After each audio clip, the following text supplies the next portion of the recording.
latest in college esports from the students that play. Go behind the scenes at the schools that game. The only place where esports are on campus. Oh, thank God. My name is Daniel. I'm one of the hosts of CheckpointXP On Campus. They've locked me in here since season 1, and I don't even know what time it is. Actually, it's time to start the show. Let me get the rest of the crew. Oh, hi. Didn't see you there. Hi. My name is Ethan Schneider, and you just caught me in the middle of an epic gaming sesh. I'm the lead producer on CheckpointXP On Campus, a.k.a. The Grass Man. And I can't wait for you to check out the rest of this show. What the? Oh, hey. I'm Kevin.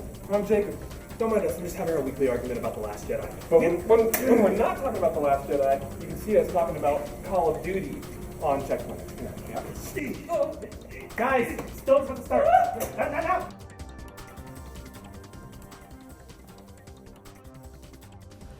Hi, I'm Diane. I'm the new member of the team. I focus on sports games, and I got recruited while I was at karaoke. And welcome to CheckpointXP On Campus Season 2. Hey, what's up, everybody, and welcome back to a new semester of CheckpointXP On Campus. I am your host, Norris Howard. We are the #1 resource for collegiate esports in the world beyond. We got a great show for you today, and we're also going to be returning to the UNLV studio with the guys out there, Jacob Brothers and Daniel Agbuya. Say what's up, guys. How's it going, guys? You guys look beautiful today.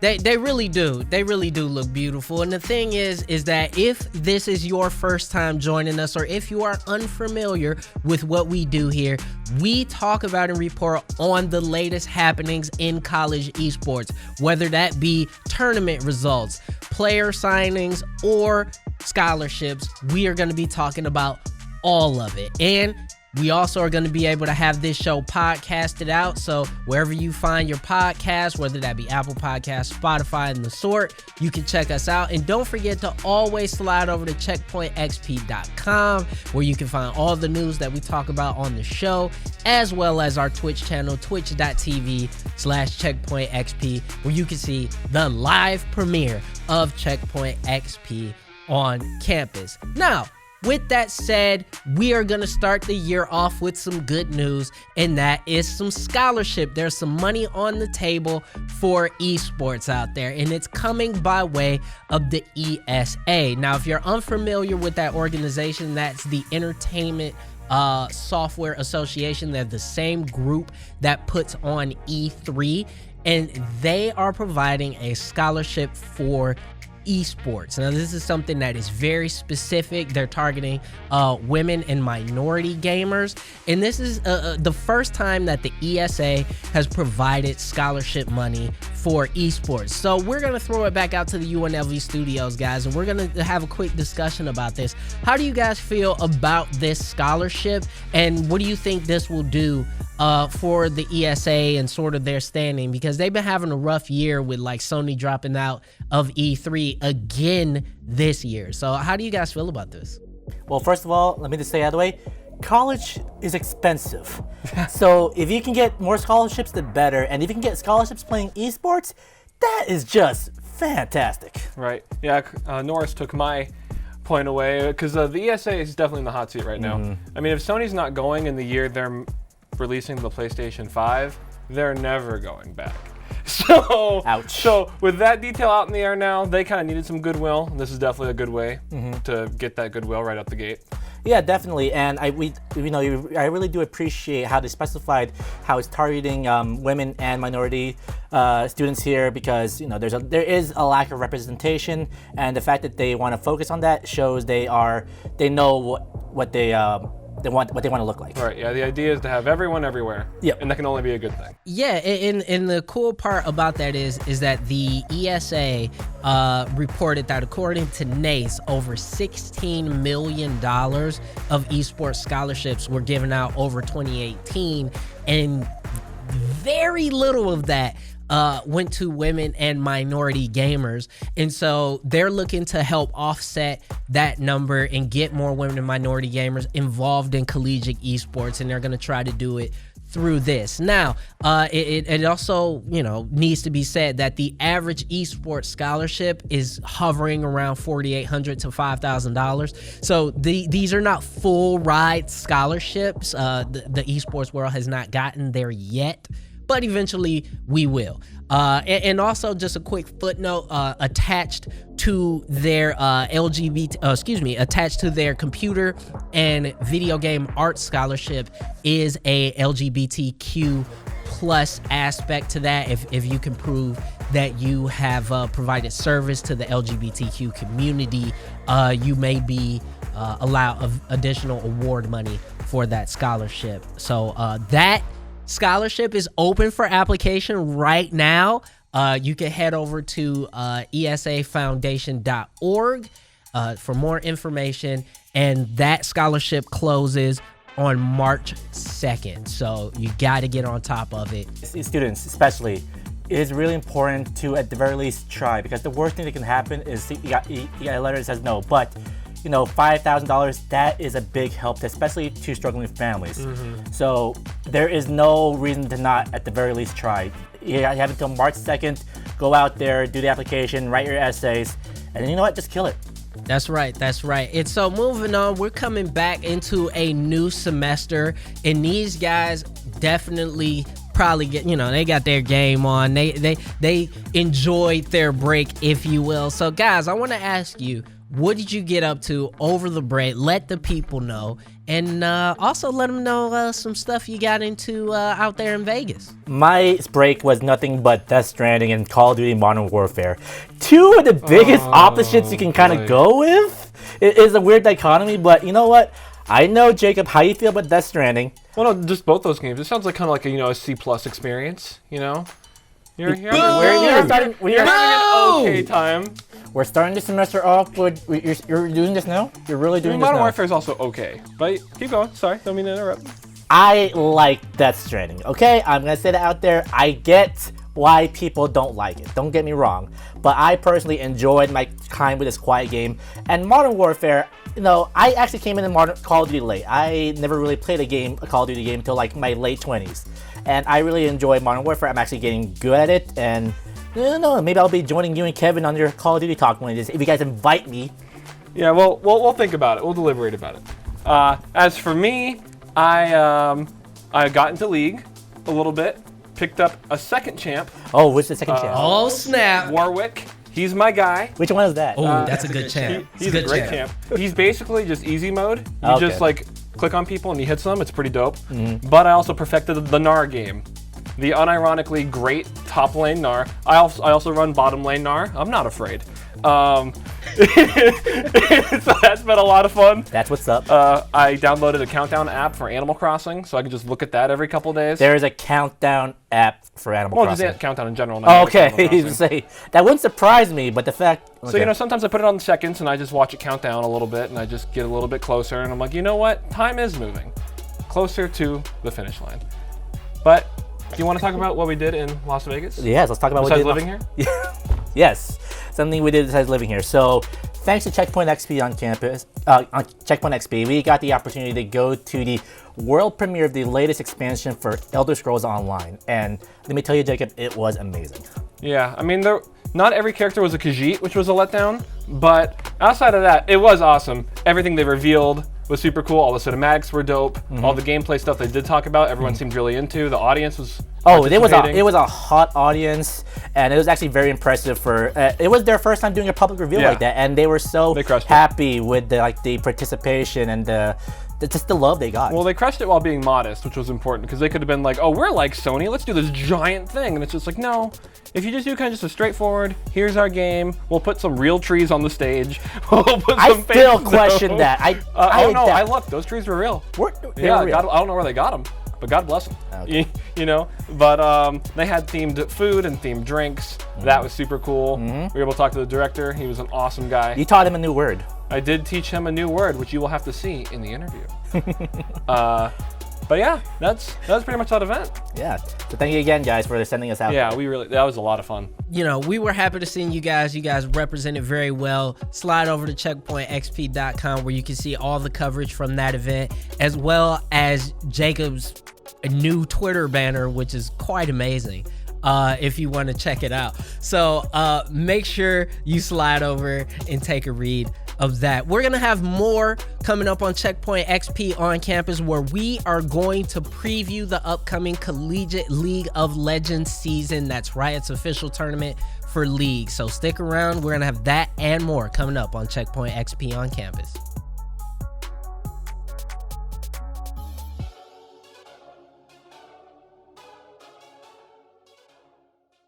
Spin to win now activated, trying to get respawns back onto the point. The kills are finally coming through from Muma's team. He may not be there, but he's hopping on the back of his team as they carry him. But Outlaws 5 with the 5.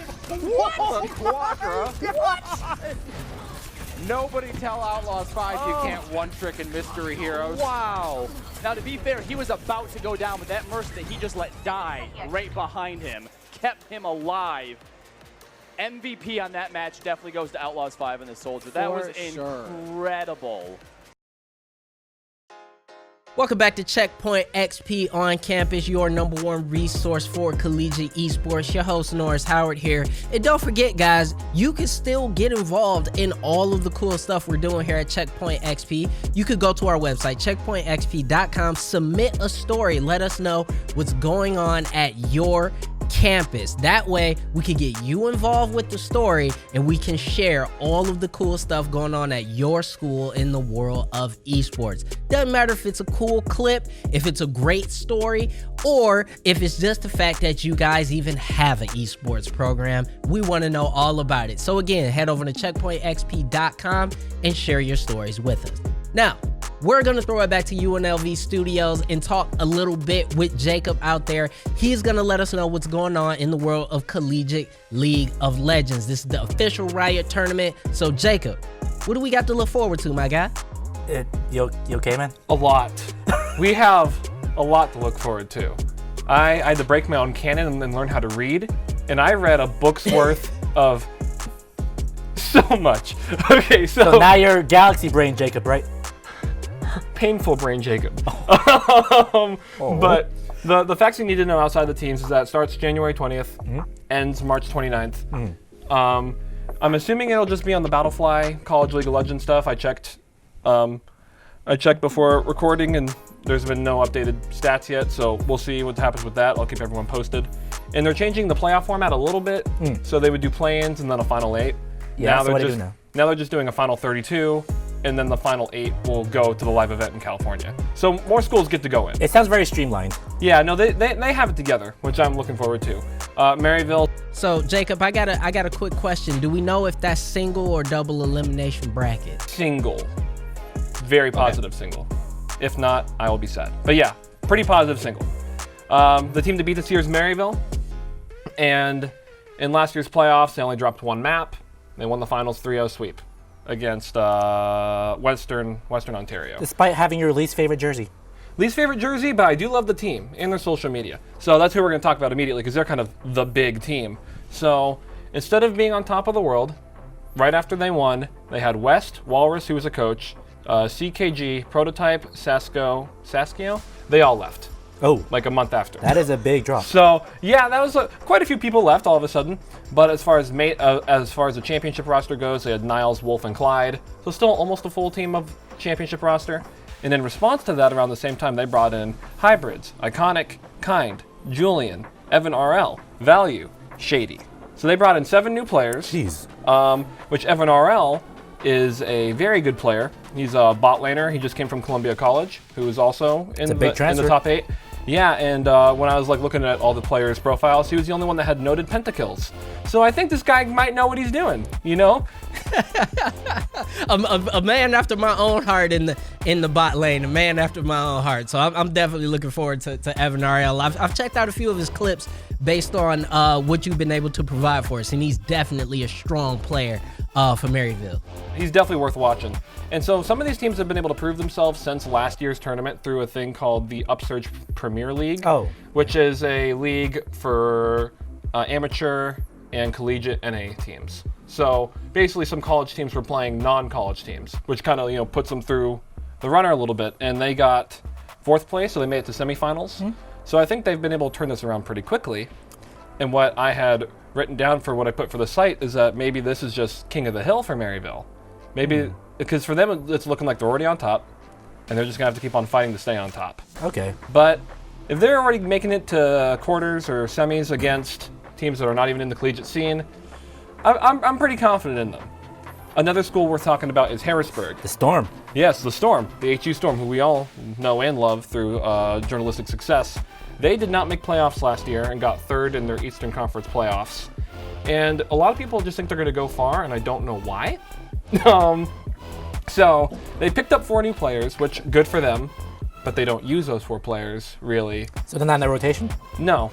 I mean, I think they swapped. They put in bot laner Ran because their previous bot laner Tails moved to coaching. Okay. But everyone's like, oh, Harrisburg, they're such a big name, they're going to do great. And everything that they've done since last year's tourney has not been stellar.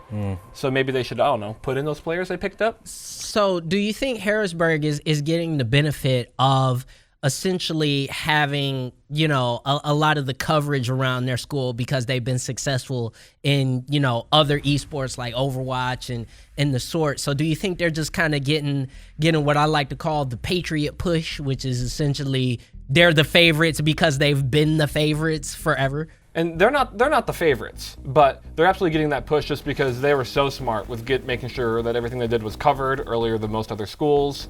So they kind of just they're a step ahead of a lot of schools. All right, tell us about one more school. One more school. Another school that's kind of in the hot seat is UC Irvine. Hey, our old friends at UC Irvine. Yeah, and they're kind of going with the approach of it's not broke, don't fix. Which, when you get 3rd place last year and you win the year before, that's kind of fair. But they lost jungler, AV, support Bloodwater, and a substitute for bot Frostalicious, and their head coach left. Oh. It's still being run by the same manager. But it seems like a team of 5 when you have teams like Texas that have 11. Oh. It feels like you could probably expand your depth a little bit, and they're not doing that.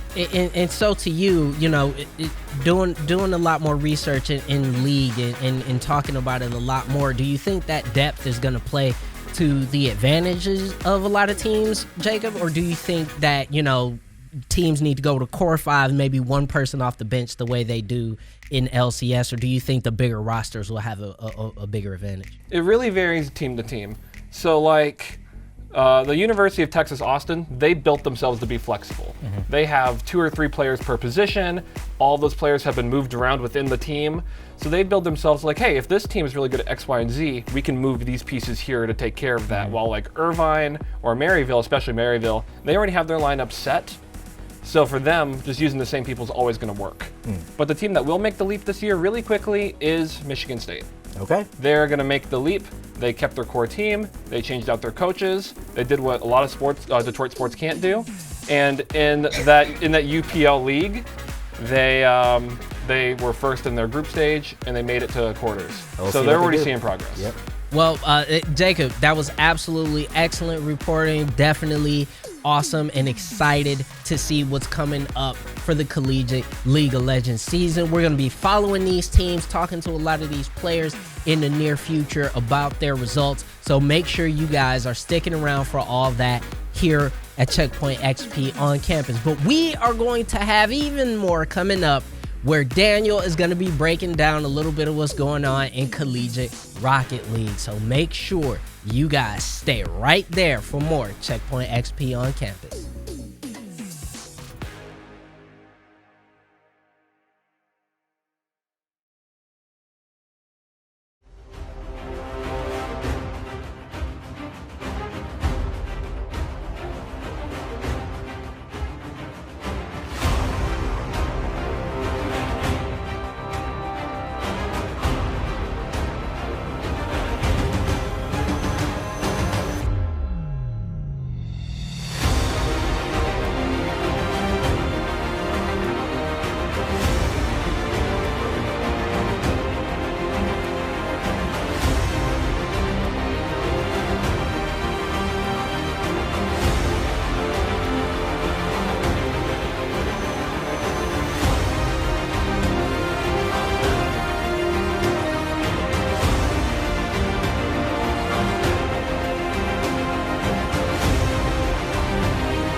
Welcome back to Checkpoint XP on Campus, your #1 resource for collegiate esports. And again, guys, if you got awesome clips, really dope plays, crazy stuff that you've seen in the middle of a game, make sure you send that off to us, checkpointxp.com, or reach out to any of these fine people on social medias. We'll throw that right down there at the bottom right now, where you can contact us with all your awesome clips. So make sure you guys contact us with all your clips, and maybe you can make the Checkpoint XP on Campus clip of the week.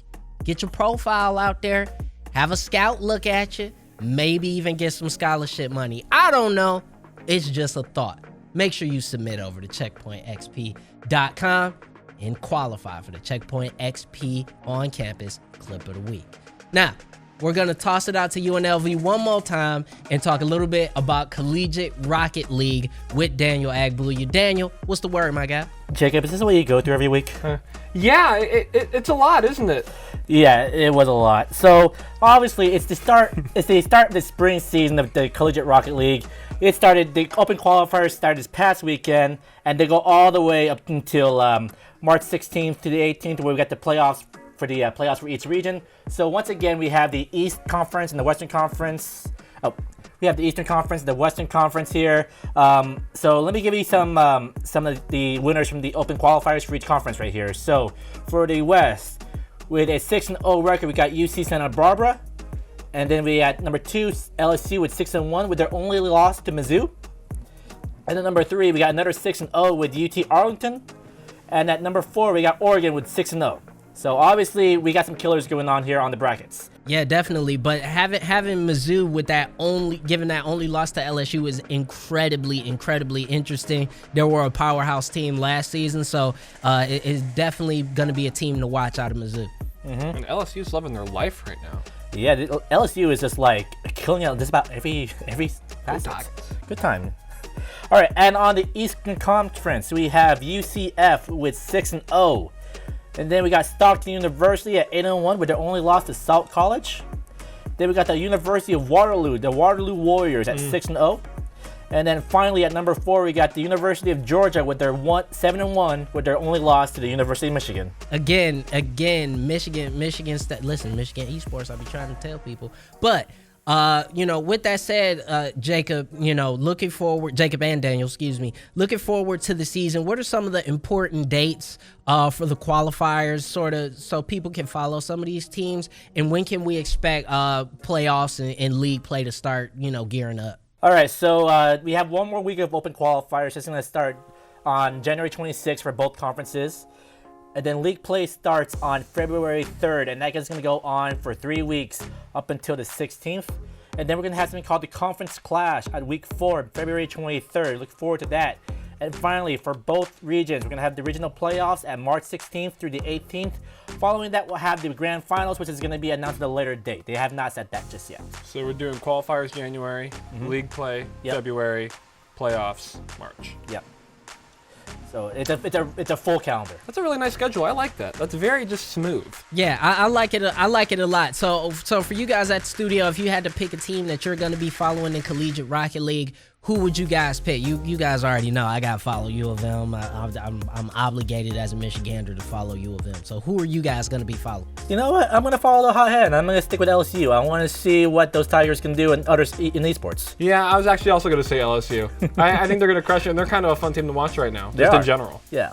Fun school. Awesome. Well, that's going to be that for the Collegiate Rocket League preview. Again, we're going to be following all of these schools plus more, as well as what's going on in league play, presenting you guys all the top scores, highlights, plays, and players. So make sure you're glued in, tied in, locked in to Checkpoint XP on Campus, and you could get all of the latest info on Collegiate Rocket League. Well, that's going to be it for the show this week. We are going to be back next week with even more news in the collegiate esports space. So make sure you guys are locked in for that. I want to thank everybody out at the UNLV studios, Daniel, Jacob, Emily, Ben, Ethan, everybody there. I know I missed some names. Forgive me. You can yell at me later. I don't care.